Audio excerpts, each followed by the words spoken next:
Hello, मेरा नाम सचिन है और आज हम पढ़ेंगे क्लास 8 का चैप्टर नंबर 20 एक्सरसाइज 20 ए का क्वेश्चन नंबर ये है 5।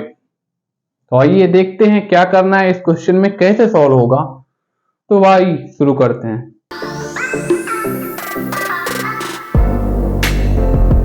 तो आ जाओ दोस्तों, देखते हैं क्या करना है। इस क्वेश्चन में क्या बोला है ये तो पढ़ते हैं। बोला गया है the base and the height of a triangle are in the ratio 4:5.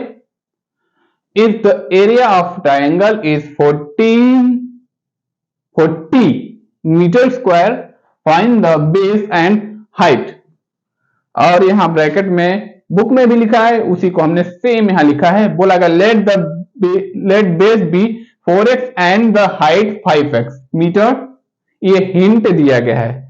और 1/2 इंटू, अगर इसको जो है 4x और 5x को जो है एरिया ट्राइंगल पे रखेंगे तो 1/2 इंटू बेस मतलब 4x into height into 5x answer में 40 मीटर आएगा। ठीक है, उसी पर रखा गया है।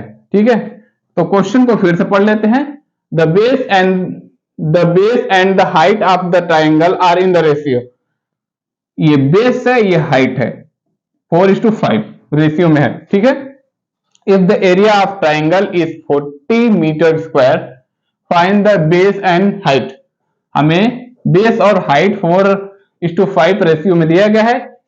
एक्चुअल में 4:5 जो रेशियो में दिया गया है वो कितना कितना होगा ये हमें बताना है। ठीक है, हिंट में ये दिया गया है let base be 4x and height 5x।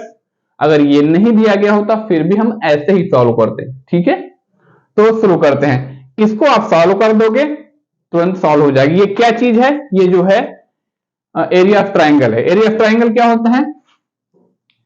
Area, A for area मान लेते हैं, एरिया ऑफ ट्राइंगल। ठीक है, ठीक है, सीधे सीधे A for area of triangle मान लेते हैं 1/2 b for base into h for height.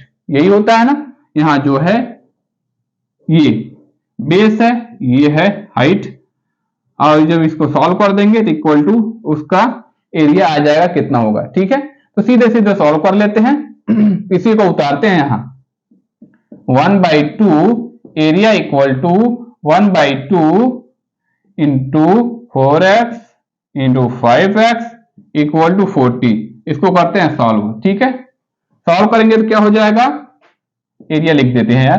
ठीक है, हो जाएगा, एरिया नहीं निकालना है ना, इसलिए एरिया नहीं लिखते हैं। ठीक है, तो 1/2 4 पंजे 20 4 5 20 और x का मल्टीप्लाई x के साथ होगा, x स्क्वायर हो जाएगा इक्वल टू 40 हो जाएगा।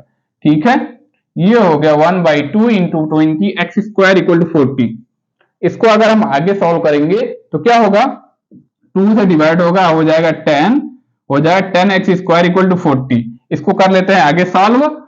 ये हो जाएगा 10x स्क्वायर इक्वल टू 40, है ना।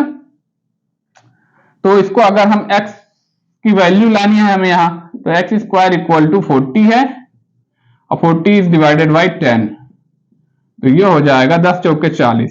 ठीक है, 40 दहा में 10 चौके 40। ठीक है, हो गया 4, तो x स्क्वायर इक्वल टू आ गया 4। जब x स्क्वायर इक्वल टू 4 है तो x इक्वल टू कितना होगा? 2 होगा। ठीक है, क्या होगा? 2 होगा, मतलब 4 का रूट हो जाएगा, ये हो जाएगा 2। ठीक है, यही है ना। तो यह है x इक्वल टू 2, है ना। तो ये x की वैल्यू आई है और इसी x की वैल्यू को जो है यहां रख देंगे, है ना। 4x क्या है? जो 4x दिया गया है 4:5 रेशियो है, तो इसके जगह क्या दिया गया है? 4x दिया गया है और इसके जगह दिया गया 5x। तो x की वैल्यू आई है 2, तो 4 इंटू 2 हो जाएगा, और इसकी वैल्यू आई है 5, तो 5 इंटू 2 हो जाएगा। ठीक है, इसका मतलब ये हो जाएगा 10, ये हो जाएगा 4 नहीं, ये हो जाएगा 8, ये हो जाएगा 10। ये है base, b equal to 8, h equal to 10। ये 2 आंसर आ चुके हैं। ठीक है, देख लीजिएगा। अब आई मुद्दे की बात समझ में आई हो, क्वेश्चन सॉल्व करने का तरीका सिंपल लगा हो, तो गारंटी है कि आप चैनल सब्सक्राइब करेंगे और अपने फ्रेंड को भी शेयर करेंगे। ठीक है, एंड बाय।